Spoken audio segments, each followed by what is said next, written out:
हरे राम राम राम हरे हरे, हरे कृष्ण कृष्ण कृष्ण हरे हरे, हरे राम राम राम हरे हरे, हरे कृष्ण कृष्ण कृष्ण हरे हरे, हरे राम राम हरे हरे, हरे कृष्ण कृष्ण कृष्ण हरे हरे, हरे राम राम हरे हरे, हरे कृष्ण कृष्ण कृष्ण हरे हरे। भगवान की जय। ज्ञानेश्वर महाराज की जय। गुरु तुकाराम महाराज की जय। सद्गुरु गंगागिरी महाराज की, छत्रपति शिवाजी महाराज की जय। भवानी जय भवानी, हर हर।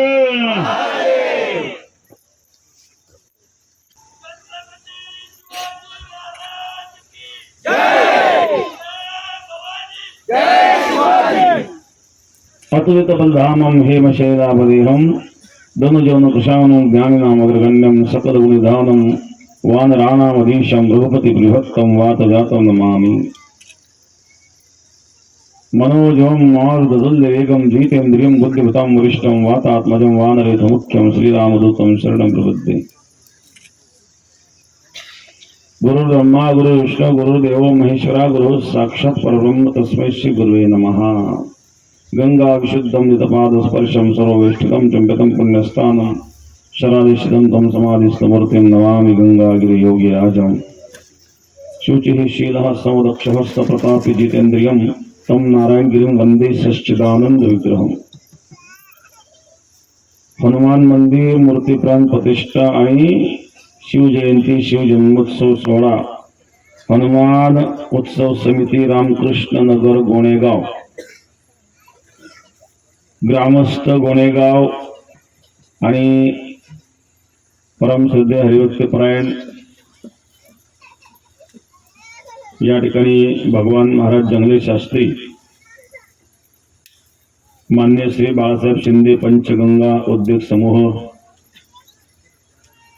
ज्यांनी ही जागा दिली, छोटू भाऊ गोसावी मंदिराकरता त्यांनी ही जागा त्यांनी दिलेली आहे, जे सुभाष भाऊ पवार आणि सर्व आयोजक, हनुमान उत्सव समिती, गोणेगावकर ग्रामस्थ सर्वांना धन्यवाद। विशेषतः तरुण मंडळ,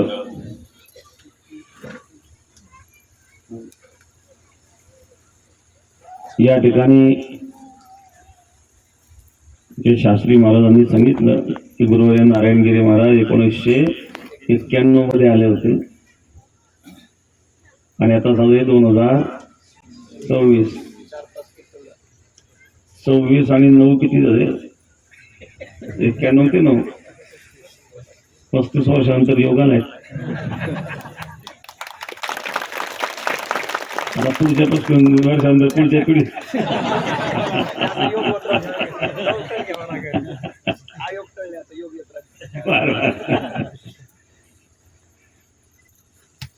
कारण या ठिकाणी हनुमान मंदिर मूर्ती प्राण प्रतिष्ठा सोहळा चालू आहे। आज शिवजयंती देखील आहे।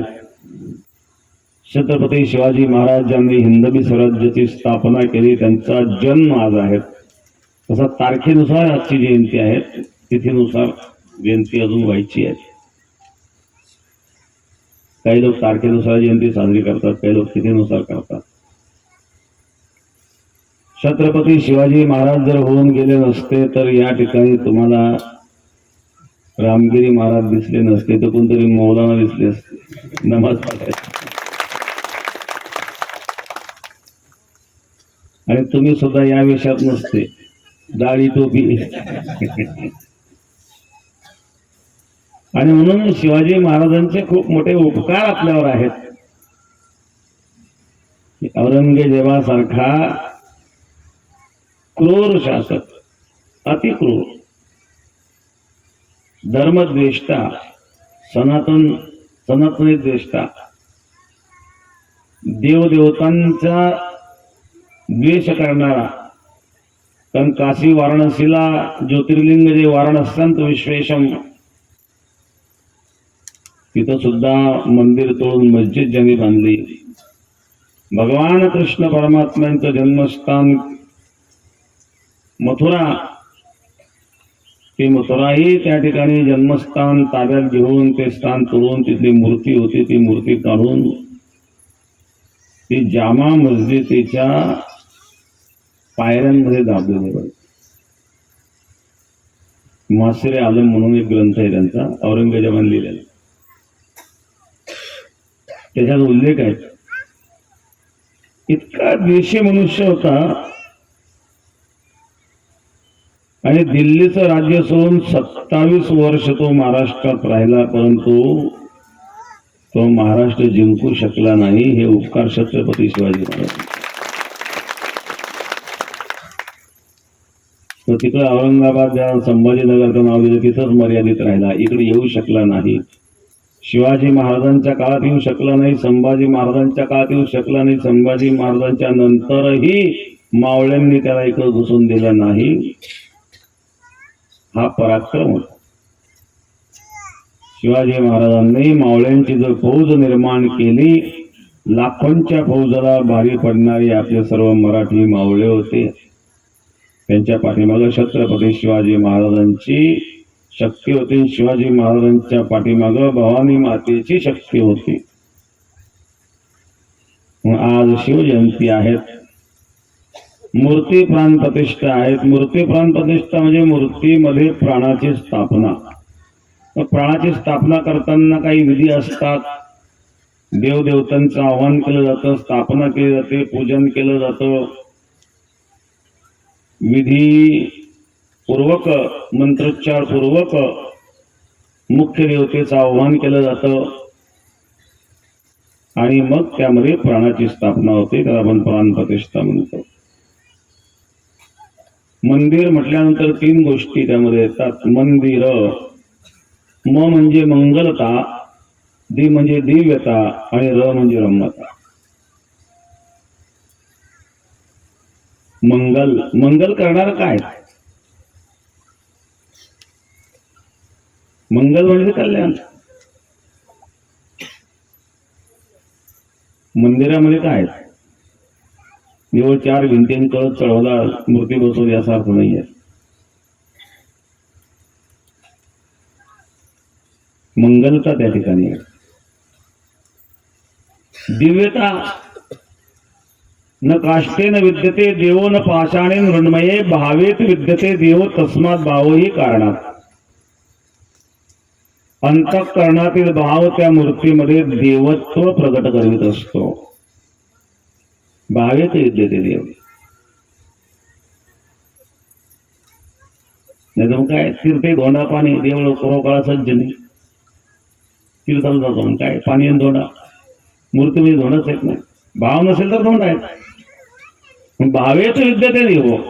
नामदेव महाराजांनी मूर्तीतून पांडुरंगाला प्रकट करवनो हे हा सामान्य महिमा संतांचा नैवेद्य हातीचा मूर्ती जेवी. नामदेव महाराजांनी नैवेद्य खायला लावला पांडुरंगाला.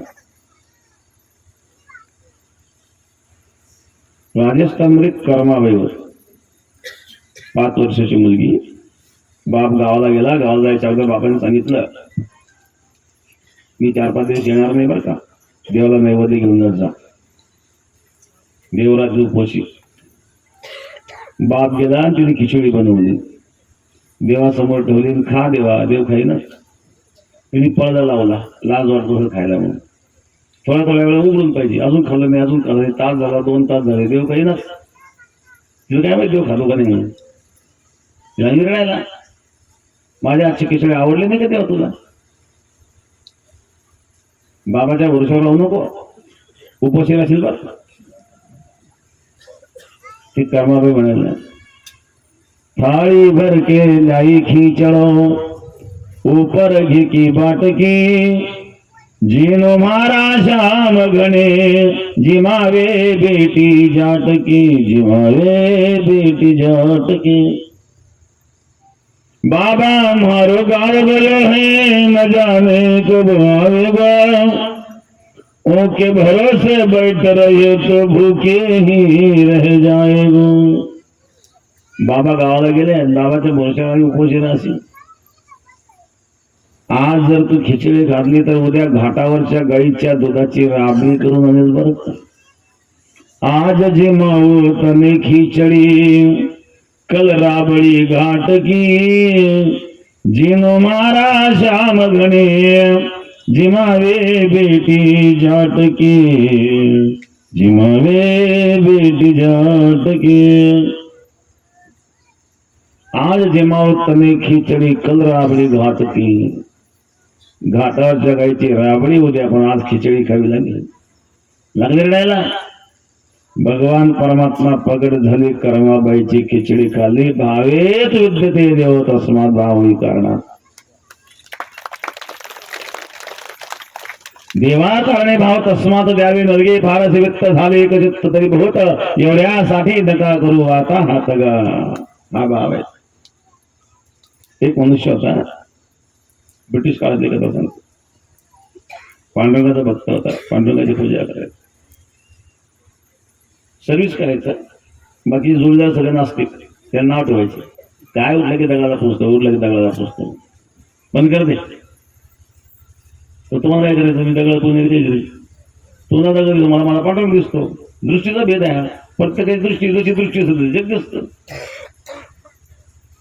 तुमच्या दृष्टीचा दोष आहे मला माझा पांडुरंग दिसतो पुन्हा भांडणं व्हायचं एक दिवस भांडणं वाद विकोपाला गेले तो म्हणला तुम्ही तुमच्या घरात काय करता मी विचारायला का मी माझ्या घरात काय तुम्हाला काय केलं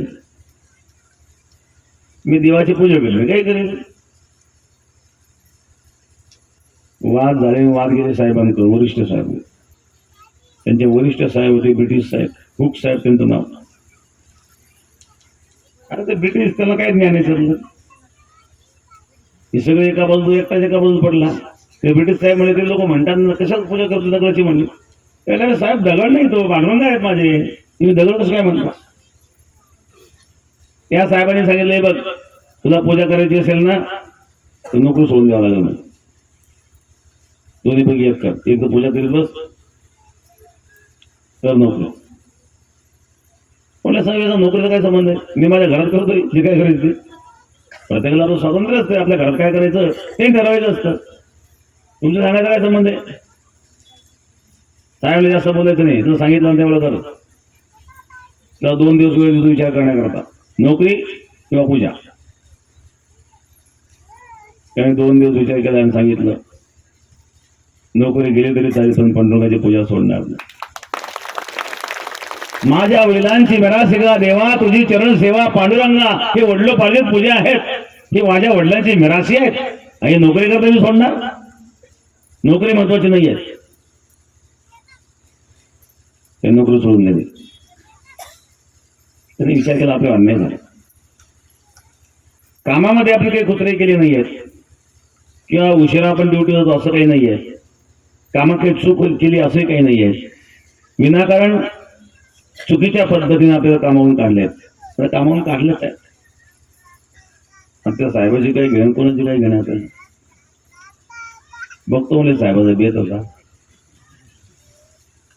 तो एका मूर्तिकाराकडे गेला साहेबाचा फोटो दाखवला असा पुतळा बनवून दे म्हणला त्या मूर्तिकाराने त्या फोटोनुसार पुतळा तयार केला चिखलाचा पुतळा सगळं सुकवून अगदी त्याला रंगवलं आणि तो रंगीत पुतळा हातात घेतला आणि बाजारात गेला एका हातात पुतळा आणि दुसऱ्या हातात चप्पल याला काही अक्कल नाही म्हणजे पुतळा चप्पला मारायचा याला काही अक्कल नाही म्हणजे चप्पल मारायचा याला काही अक्कल नाही म्हणजे चप्पल मारायचा निरोप पोचला साहेबापर्यंत ब्रिटिश साहेबांना कळलं की तुमचा पुतळा म्हणून हा चपला मारतोय बोलवा म्हणले दादा साहेब म्हणले मूर्खा माझा पुतळा त्याला चपला मारतोस तर तुमचं काय संबंध मी मातीला चपला मारल्या ती माती आहेत अरे माती जरी तिथे तू मातीचा आकार तयार केला ना माझा आणि त्याला चप्पल मारतोय ना माझा अपमान करतोय मग मातीला जर तुमच्या प्रतिमेचा आकार दिला त्याला चप्पल मारली तुम्हाला राग येतो मग आम्ही आमच्या पांडुरंगाची प्रतिमा दगडात निर्माण केली त्याची पूजा केली तुम्हाला काय बिघडलं पांडुरंगाची पूजा आहे जसं पुतळा मातीचा जरी केलेला असला तरी तो तुमची प्रतिमा त्यामध्ये दिसते म्हणजे त्या प्रतिमेचा पाहिलं तुमचं स्मरण होतं तसं ही जी प्रतिमा दगडाची जरी बनवलेली असली तरी ते परमात्म्याचे पांडुरंगाची प्रतिमा आहे आणि तिचं पूजन केलं म्हणजे पांडुरंगाचं स्मरण होतं आणि ती पांडुरंगालाच पूजा प्राप्त होत असते. आणि म्हणून संत महापुरुषांनी मूर्ती पूजेला सुद्धा विशेष महत्व दिलेलं आहे. मूर्तीतून देवाला प्रगट करवण्याचं सामर्थ्य ज्या संत महापुरुषांमध्ये आहे. म्हणून मूर्ती प्राण प्रतिष्ठा म्हणजे त्या मूर्तीमध्ये त्या देवतेचं आव्हान केलं जातं, आव्हान करून पूजन केलं जातं. हनुमान मंदिर मूर्ती प्राण प्रतिष्ठा. हनुमान म्हणजे काय? हनुमान जो मानाचं हनन करतो तो हनुमान. ज्याच्या समोर कोणताचाही मान पान चालत नाही तो हनुमान. तुमचं मान पान इकडं आलं की मानच झुकवावी लागेल. ज्याच्या पुढे प्रत्येकाला मान झुकवावी लागते तो हनुमान आहेत, नाही वरून गदाच आहेत. जय हनुमान ज्ञान गुण सागर, जय कपीसति हो लोक उजागर, राम दूत अतुलित बल धामा, अंजनी पुत्र पवन सुत नामा. जय हनुमान ज्ञान गुण सागर, जे ज्ञानाचे आणि गुणाचे सागर आहेत. सागरामध्ये अथांग जल असतं ज्याच्या ज्ञानाची सीमा नाही आहे. आमच्याकडे थोडं ज्ञान आलं. अल्पविद्या परी गर्व शिरोमणी मद होनी ज्ञानी कोण आहे, अंगी भरी ताटा कोणाशी मानेना, साधूची हेळना सोय करी. अंगी भरी ताटा असा ताटतो तो. थोडं ज्ञान असलं विंचू सारखं. विंचू चालतो ना छाती बघून चालतो. वर्णन एके ठिकाणी सुभाषित वर्णन करतात. विष बहार सहस्त्रेण गर्भो नायते वासुकी, वृषको बिंदु मात्रेण ऊर्ध्ववाहति कंकणम. वृषको बिंदु मात्रेण. वास्तविक विंचवाच्या 1000 पटीने विष सर्पामध्ये असतं, पण सर्प शांत असतो. सर्प विनाकारण डसत नाही. त्याला जेव्हा धोका वाटायला लागतो तेव्हा सर्पदंश करतो. पण वृषको बिंदु मात्रेण थेंब भर विष असतं. विंचू पळत पळत येतो, नांगी मारून पळूनही जातो. चालताना तो छाती फुगून चालतो, नांगीवर करून चालतो. पण पाल पाहिले की विंचाची नांगी पडली भरती.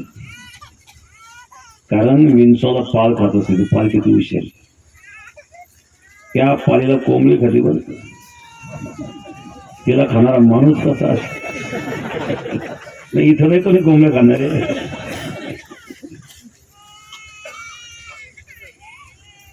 मी सांगत होतो वृषको बिंद मात्र थेंबर विष असलं तो विंचू अहंकाराने चालतो. अल्पविद्या परी गर्व शिरोमणी. हनुमानजी जय हनुमान ज्ञान गुण सागर, ज्ञानाचे आणि गुणाचे सागर आहे. बस ज्ञान आणि गुण या दोन गोष्टी एका ठिकाणी सापडणं पण अवघड जातं. कारण नवद अहंकाराचे गोठी विशेष नलगे अज्ञाना पाठी, सज्ञानाचे झोंबे कंठी नाना संकटी नाचवी. विशेष नलगे अज्ञानापाठी अहंकार अज्ञानाच्या मागणे लागत, तो सज्ञानाचे झोंबे कंठी. तर ज्ञान आलं की अवगुण येतात, गुण आले की अवगुण येतात, कला आली की त्याच्याबरोबर इतर कलाही येतात. मग ज्ञान असताना गुण असणं हे फार महत्वाचं आहे. जे हनुमानजीच्या ठिकाणी आहेत. जय हनुमान ज्ञान गुण सागर, ज्ञानाचे गुणाचे सागर. जय कपीसति हो लोक उजागर. कपी कोणी हनुमंत वानर वेश धारण करून रामाची सेवा केली. का? मानव वेशात होऊ शकत नव्हती का? मानव वेशात निष्काम सेवा होणं अवघड आहे. कारण ज्याची आपण सेवा करतो तिथं अन्न तरी खावं लागेल. मग फुकट काम केलं का? भाकरी नाही खाल्ल्या. फुकट काम केलं का? कपडे नाही दिले का? फुकट काम केलं का? राहायला घर नाही दिलं का? कुठं निष्काम सेवा झाली. मग जंगलामध्ये राहायचं, झाडाचा पाला खाऊन रामाची सेवा करायची, ही निष्काम सेवा आहे. राणीचे आपाले खायला त्या झाडाचे पालं खाणारा तो परमात्मा. झाडाचे पालं खाणारा वानर, आणि त्या वानराचा वेश धारण करून भगवंतानी म्हणजे हनुमानजीने रामाची सेवा केली. दास्यत्व तिकड हनुमंतेपै केले, म्हणून देखील रामचरण दास्य भाव हनुमानजीचा आहे, सेवा भाव आहे.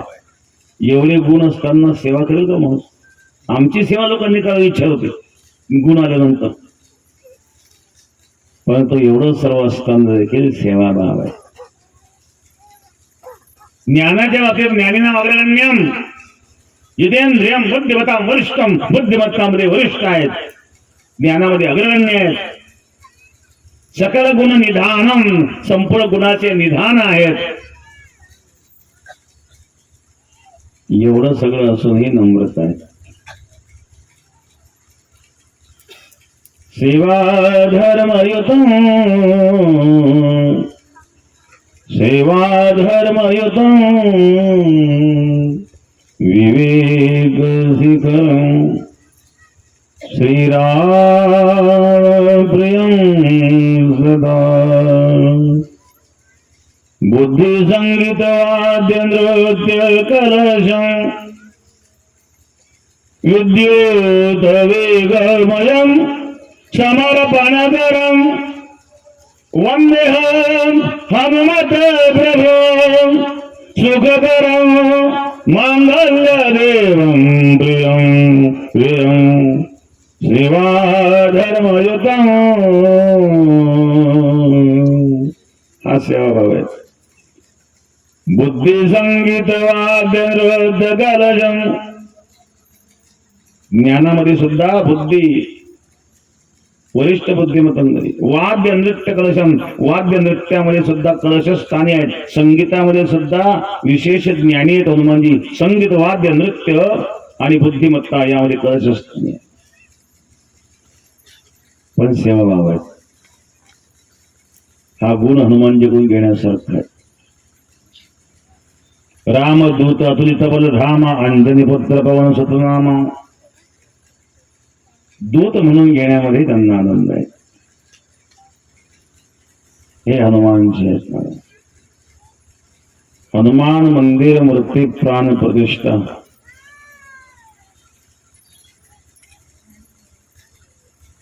केवळ साधारण वानर नाहीयेत हनुमान. अंजनीच्या तपासाठी महारुद्र आले होते. नवे नवे काम बांधवळी काळ घातला तोडरी तया माझी दंडवत कपीकुडी हनुमंत. उभाऱ्या सांगतात ज्याने कामावर आणि काळावर विजय मिळवला. मोठ्या मोठ्यांना कामावर विजय मिळवता आला नाही. विश्वामित्र पराशर प्रभृत वातामुपर्णाशनः तेपि श्रीमुख पंकजम सुललितम दृष्टैवा मोहंगतः. विश्वामित्र पराशरासारख्यांना देखील कामावर विजय मिळवता आला नाही. मोठ्या मोठ्यांना क्रोध त्रस्त करतो दुर्वासा सारख्यांना क्रोधावर विजय मिळवता आला नाही. आणि काळावर विजय मिळवण्यास सोपं नाही. काळावर तुकोबाऱ्या सांगतात मी विजय मिळवला. जगा काळ खाय आम्ही माता विरात आहे. हनुमानजींनी काळावर विजय मिळवला.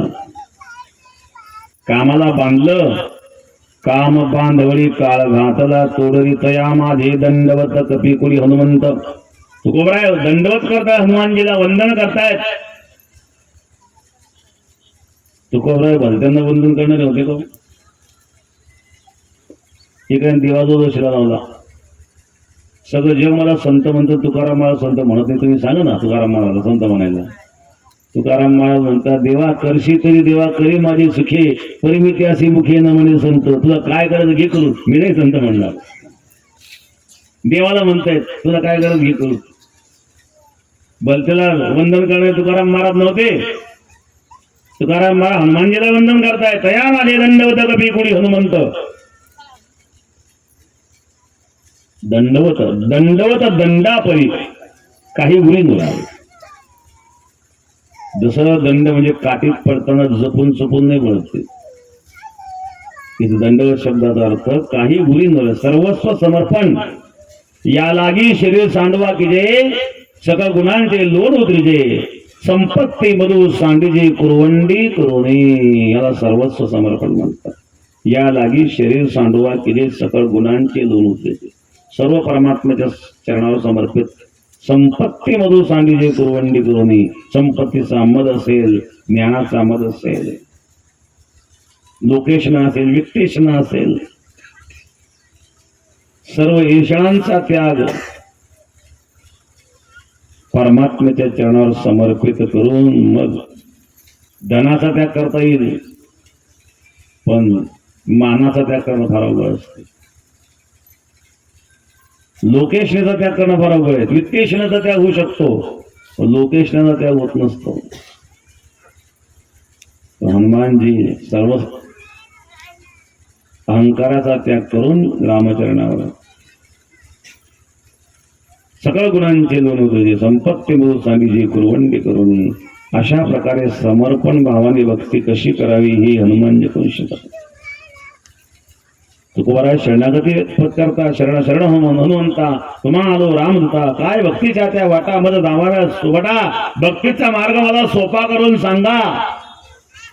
भक्तीचं मार्गदर्शन तुकाराम महाराज हनुमानजी करून घेतायत. काय भक्तीच्या वाटा मध दावाव्या सुवटा, भक्तीचा मार्ग सोपा करून सांगा. भक्तीच्या मार्गाचं मार्गदर्शन हनुमानजी करून तुकोबारा घेत आहेत. तुकोबाऱ्यासारख्यांनी मार्गदर्शन घ्यावं हे हनुमानजी आहेत. शरीर वज्राईसे कवडी ब्रह्मांड जो पुच्छे, तुकोबारा सांगतात शरीर वज्रासारखं. हनुमानजी वज्रदेही होते. इंद्राचं वज्र हनुमानजीला काही करू शकलं नाही. हनुमानजीची जन्मकथा आपण सर्व ऐकतो. चैत्र शुद्ध पौर्णिमेशी सूर्योदयाच्या समयासी किंवा सूर्योदय समयासी हनुमानजीचा जन्म चैत्र शुद्ध पौर्णिमेला झाला. परंतु काही परंपरामध्ये काही संप्रदायामध्ये हनुमानजीचा जन्म अमावस्येला सुद्धा साजरा करतात. आपण तर पौर्णिमेला हनुमान जन्म करतो, पण अमावस्येला हनुमान जयंती साजरी करणारे काही संप्रदाय उत्तर भारतात आहेत. मग आता हनुमानजीचा जन्म पौर्णिमेला झाला का अमावस्येला तुमच्या मते? मंदिराला कळस, मंदिर कुठले असलं तरी कळसाशिवाय मंदिराची पूर्णता नसते. एक सांगतो तुम्हाला, पूर्वीच्या काळामध्ये जे मुघल शासन मुस्लिम राजवट होती त्या काळामध्ये मंदिरं पाडले जायचे आणि म्हणून ते घरासारखे धाब्यासारखे मंदिरं बांधायचे. त्याचा मूळ उद्देश नव्हता. मंदिराचा कळसाचा एक मूळ उद्देश असा असतो बघा, आपण जी साधना करतो, जे ध्यान चिंतन करतो, मंदिरामध्ये आपण ध्यान करतो, चिंतन करतो, भजन करतो, साधना करतो. एकाच परब्रह्माची सगळी रूपं असतात. ईश्वराचे अवतार किती असतील, अनेक असतील. कोणी रामाला भजेल, कोणी कृष्णाला भजेल, कोणी शिवाला भजेल, कोणी देवाला भजेल, कोणी देवीला भजेल. मंदिरात कोणतीही मूर्ती असू शकते. पण तो आपण ज्यावेळेस त्या मंदिरामध्ये देवाचं ध्यान करतो, चिंतन करतो, ती जी ऊर्जा एकत्रित होते, ती ऊर्जा सूक्ष्म सूक्ष्म होत होत होतो त्याद्वारे अतिसूक्ष्म असणाऱ्या त्या परब्रह्मामध्ये विलीन होत असते. त्याची ती प्रक्रिया आहे, त्याचा तो आकार आहे. आणि म्हणून प्रत्येक मंदिराला कळस असावाच लागतो. त्याकरता हनुमानजी म्हणून त्या ठिकाणी अपवाद नाही आहे. मंदिर कुठलंही असलं तरी मंदिराला कळस असावा. पूर्वी करीत नव्हते. काही पुरातन हनुमानजीचे मंदिर सुद्धा आहे की त्या मंदिरांना कळस असतो. पूर्वीच्या काळामधली गोष्ट वेगळी होती, कारण तो काळ वेगळा होता. मुघल शासन होतं, लोकांमध्ये भीतीचं वातावरण होतं. म्हणून काही मंदिरं, आता आपण जर मराठवाड्यामध्ये गेलात तर काही ठिकाणी जी मंदिरं आहेत ना, देवीची मंदिरं, शिवाची मंदिरं, त्यांचे जे कळस आहे घुमट आहेत. त्यांना मस्जिदीसारखे लांबून वाटत मस्जिद आहे, मस्जिद सारखी घुमट आहे. मराठवाड्यात खूप मंदिर आहे, शिव मंदिर आहे, देवीचे सुद्धा मंदिर आहे. मग मंदिरात घुमटच नाही, कारण काय मंदिराला घुमट नसतो. पण ते घुमट एवढ्या करता की लांबून दिसताना ती मस्जिद दिसावी म्हणून तशा प्रकारचे ते मंदिर बनवलेले आहेत. आणि म्हणून हे सुद्धा हनुमान मंदिर धाब्यासारखे जे बनवले त्या काळामध्ये, तर हे जे मुस्लिम लोक मुस्लिम राजवटीमध्ये ते मंदिर पाडायचे आणि ते घडू नये, मंदिर सुरक्षित राहावं म्हणून तशा प्रकारचे मंदिर ते बनवलेले आहेत. हनुमानजीच्या मंदिराला कळस नसावा असं कोणी म्हणत असेल तर ते चुकीचं आहे. मंदिर हे कळसाशिवाय मंदिर नसतं. तरी असो, या ठिकाणी हनुमान मूर्ती प्राण प्रतिष्ठेच्या माध्यमातून आपण उपस्थित आहोत. शरीर वज्र ऐसे कवडी ब्रह्मांड जो पुच्छे, तुकाराम महाराज सांगतात ज्यांचं शरीर वज्रासारखं आहे. इंद्राचं वज्र देखील हनुमानजीला काही करू शकलं नाही. मी सांगत होतो, हनुमान जन्माचे दोन विचार प्रवाह. अमावस्येला सुद्धा हनुमान जन्म करणारे काही संप्रदाय आहेत. मग आता अमावस्येला का पौर्णिमेला जन्म झाला? आपण कथा ऐकतो, हनुमानजीचा जेव्हा जन्म झाला त्यावेळेस सूर्योदयाची वेळ होती. हनुमानजीला भूक लागली आणि सूर्यबिंबच खाण्याचा पदार्थ समजून हनुमानजी धावले सूर्याला खाण्याकरता. अशी कथा आपण ऐकतो ना. त्यावेळेला सूर्यग्रहण चालू होतं आणि राहूचं आणि हनुमानजीचं युद्ध झालं असे वर्णन आहे. मग सूर्यग्रहण अमावस्येला असतं का पौर्णिमेला? तुमच्याकडे कधी असतं? हा, सूर्यग्रहण कधी असतं? हनुमानजी जन्म कधी झाला? कसं काय? हा, पौर्णिमेला झाला. आणि मग हनुमानजी सूर्याकडे गेले होते फळ म्हणून खाण्याकडे. त्याचं ग्रहण चालू होतं. ग्रहण अमावस्येला असतं. जन्म पौर्णिमेला झाला अमावस्येला. कोण? तर अशा प्रकारे दोन विचार प्रवाह या ठिकाणी पाहायला मिळतात. पौर्णिमेला हनुमान जन्म झाला ही मान्यता ज्या संप्रदायामध्ये आहे त्या ठिकाणी जेव्हा हनुमानजीचा जन्म झाला तेव्हाच हनुमानजी गेले नसून 15 दिवसानंतर ही घडलेली प्रक्रिया सांगितलेली आहे. पौर्णिमेला जन्मतःच गेलं म्हटल्यानंतर त्या ठिकाणी सूर्यग्रहणाचा देखील उल्लेख येतो. एवढंच नाही, याच्या पलीकडं राहू आणि हनुमानजी यांचं युद्ध झालं. तर राहूला वाटला दुसरा राहू कोण आला. युद्ध झाल्याच्या नंतर राहूचं नाक फुटलं, नाकाचं रक्त व्हायला लागलं. राहू घाबरला आणि संरक्षणाकरता राहू इंद्राकडे गेला. आणि इंद्राकडे गेल्यानंतर राहूच्या सांगण्यानुसार इंद्राने आपलं वज्र जे होतं ते मारुतीला मारून फेकलं. आणि वज्र मारून फेकल्यानंतर त्यांच्या हनुवटीला आघात लागला. हनुवटी तुटली म्हणून नाव पडलं हनुमान. इंद्राच्या वज्राघाताने हनुमान नाव पडलं. पण वायू देवतेला क्रोध आला. वायूने सगळ्यांचा प्राण आकर्षण घेतला. सर्व देवदेवता शरण आले आणि इंद्राने सांगितलं आजपासून माझं वज्र हनुमानजीला काही करू शकणार नाही. तेव्हापासून हनुमानजी वज्रदेही झालेत. ब्रह्मवरून इंद्र सर्वांनी हनुमानजीला आशीर्वाद दिले. तर अशा प्रकारे शरीर वज्र ऐसे तोरी ब्रह्मांड जो पुच्छे, ज्यांच्या शेपटीमध्ये एवढी ताकद होती की संपूर्ण ब्रह्मांडाला कवडीत घालू शकत होते. रावणाची लंका जाळताना काय अवस्था केली या शेपटीने सर्वांना माहित आहे. रावण काय करायचा, काही सेना पाठवायचा,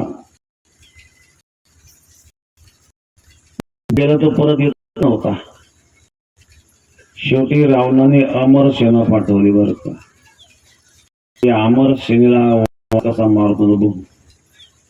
रावणाने पाठवली अमर सेना. हनुमानजीने शेपटीत गुंडाळली.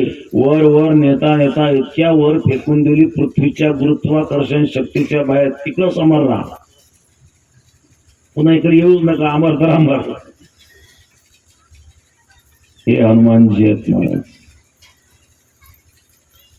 शरीर वज्र ऐसे कोरी ब्रह्मांड जो पुच्छे, राम रायाच्या सेवका शरण आलो म्हणत का.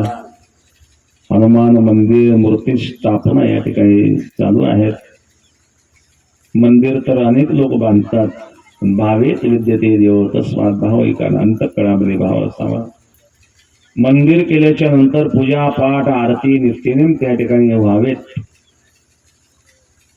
तरुणांनी सुद्धा नाही काही बाकी तर कमीत कमी शनिवारी येऊन हनुमान चालीसा तरी हनुमानजी समोर करावा. हनुमान चालीसा 10-5 मिनिटाचं काम आहे, पण आठवड्यातून एक दिवस आपण दिला पाहिजे. त्या निमित्ताने हनुमानची उपासना म्हणजे एक बुद्धीची उपासना आहे, बलाची उपासना आहे आणि ज्ञानाची उपासना आहे. हनुमान मंदिर प्रत्येक गावामध्ये असतं कारण हनुमान ही एक आदर्श आहे. हनुमानजीचं स्मरण झाल्याच्या नंतर हनुमानजीचं चरित्र आपल्या डोळ्यासमोर येतं आणि तसं आदर्श चरित्र आपलं बनावं याकरिता हनुमान मंदिर प्रत्येक गावामध्ये असतं. आणि म्हणून या ठिकाणी हनुमान मंदिर मूर्ती प्राण प्रतिष्ठा या निमित्ताने आपण सर्व उपस्थित आहात.